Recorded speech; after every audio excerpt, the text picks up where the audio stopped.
5 గంటలకు వచ్చాయి. ఈడ లైన్ ఉంది. వీళ్ళు ఏం మెయింటైన్ చేస్తుంది ప్రభుత్వం? ఎట్లుంది ప్రభుత్వం? ఏం ప్రభుత్వం?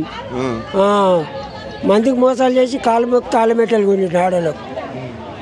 ఆడోళ్ళు ఓట్లు ఎత్తారట ఎవరు మళ్ళా మర్చి జన్మలో రాడు. అంతేనా? ప్రభుత్వము సేవ చేయాలి సార్. కాళ్ళు మెట్టెలు ఎత్తుకపోయింది అంటారు. మరి ఆయన దొంగ దొంగ అంటారంటాను. నువ్వు కాళ్ళ మెట్లు ఎత్తుకపోయింది. మరి అట్లనే ఉంది కదా ప్రభుత్వము. నమ్మించి మోసం చేసాడు.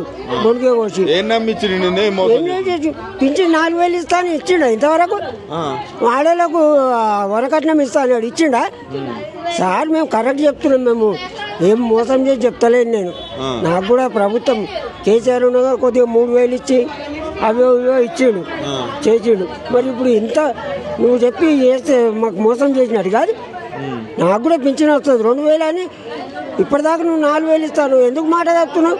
ఆడలకు 2,000 మీకు 2,000 ఇద్దాం 2,000 పెంచుదాం అనుకున్నాడట.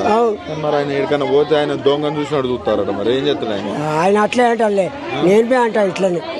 అవన్నీ వేస్ట్ మాటలు. ఎట్లుంది మార్పు? మంచిగా ఉందా? మార్పు ఏం మార్పు లేలే.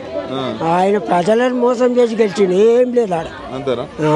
3 నెలలకు ఒకసారి బియ్యం ఎట్లుంది పరిస్థితి? ఇప్పుడైతే నిన్న మొన్ననే కదా సార్, ఇంతకుముందు లేదు. ఈ నిన్న మొన్న అయింది. ఇప్పుడు మాత్రం నేను నిన్న వచ్చిపోయినా దొరకలే. ఇప్పుడు ఇక్కడ ఉన్న లైన్ 5 గంటలకు వచ్చిన.